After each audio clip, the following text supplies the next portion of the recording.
Oh, hi everybody, it's Dark Laser, and I want to come at you with a simple thing. You know, there comes a point in time where you have to look up the law, and sometimes you have to know steps, and other times, like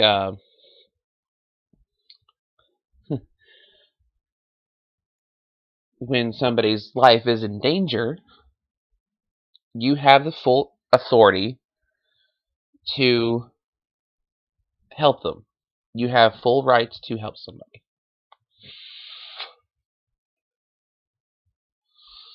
Um, One second.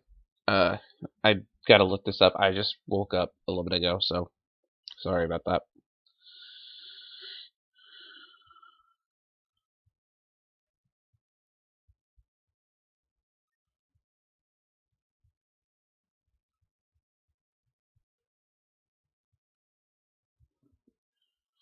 Alright, it's human rights regarding helping others.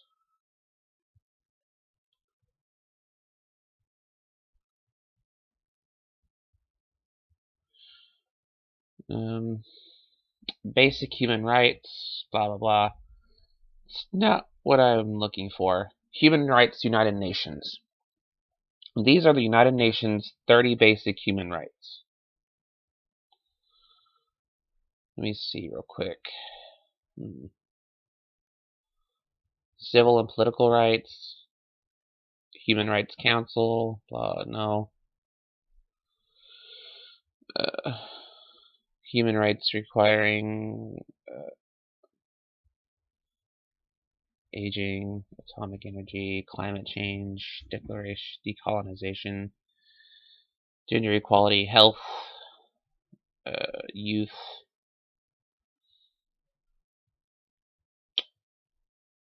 Human rights. There we go.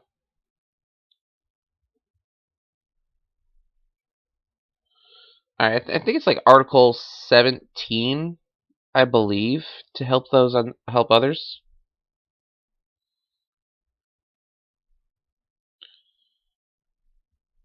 Article 17, human rights. Oh, that's everyone has the right to property. 18.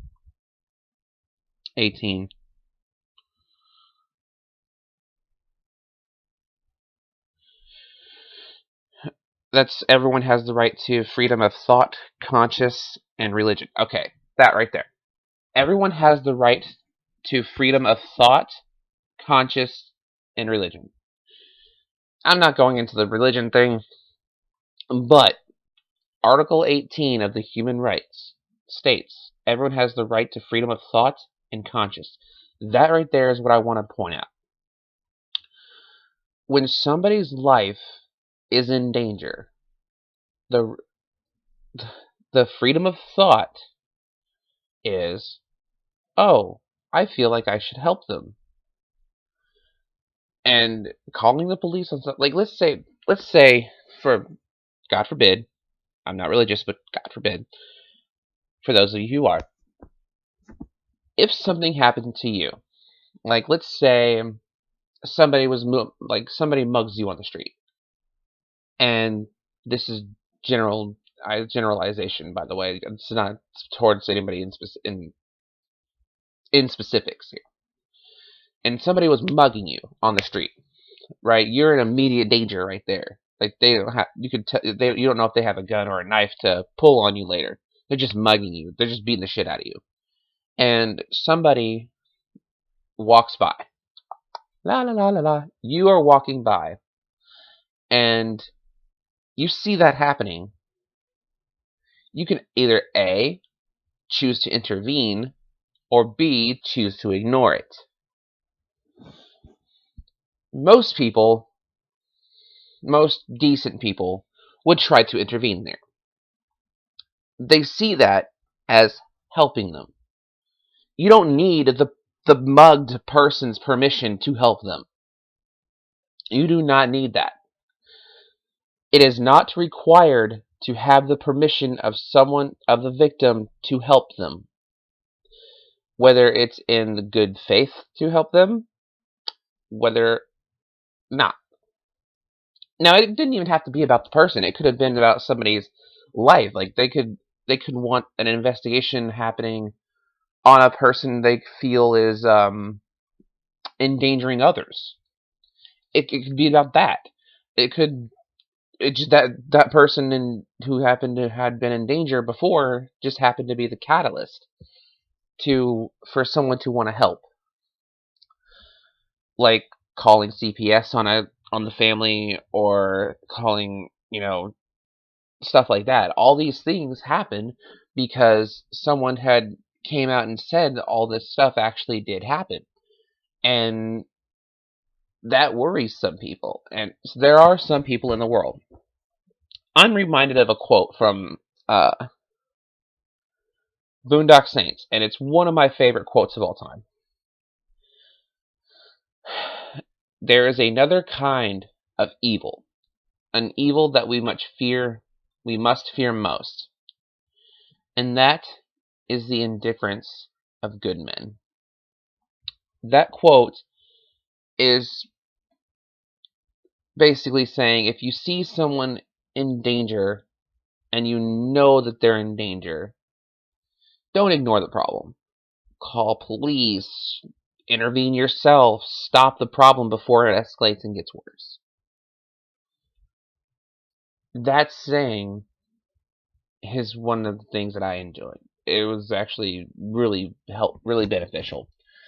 So the person who, now keep in mind that while the claim later was not true, however, it still doesn't excuse the fact that someone actually tried to help. Do I condone somebody doing that? No, I don't think so. I don't think you should put a victim on the spot like that. Yes, that person needs to have time to adjust to their new freedom in life, but as long as they have all the evidence that that person needs, they can put them away at any time. So, yes, you tried to help. You tried to help them. Okay. Whether it was fake or not.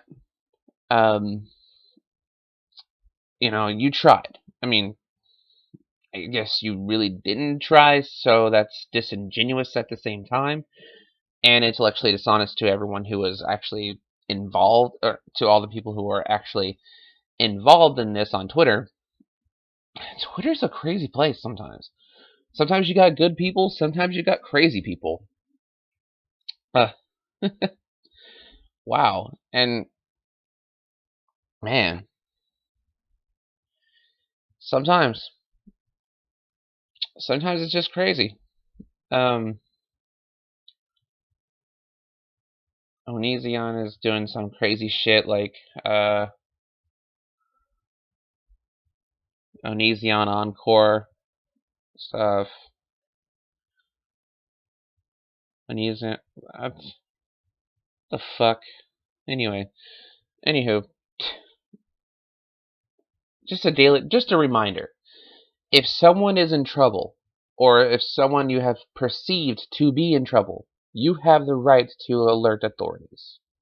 Flat out. Like, that is a human right itself. It's like, okay, like if you know someone is like, something is happening to someone, and you feel that that is what you need to do, you have the right to do it. I can't stop you from doing it, but you have that right. Yeah, there are times when things are okay and not. But if you feel like you need to help, like I said, no, I'm repeating what I say here. But there are times where you can help somebody, and there are times where you can just let it be. So I want to end this with, I do have a Twitter account. You can follow me on Twitter. I will leave a link in the description of the video. And I do have a Patreon. If you want to help me and support me and get, help me get a better camera for doing videos such as this, better equipment and sound and stuff like that. I hate these freaking headphones because the microphone, the inner keyboard on this doesn't work. I want to be able to do better content for you guys. And later I might be doing, if you stayed to the end of this video, I might do Pokemon, Nuzlocke. I might do some other Nuzlocks or some other type of video on that. So if you guys want to follow me on those, please let me know in the comments down below. And peace out.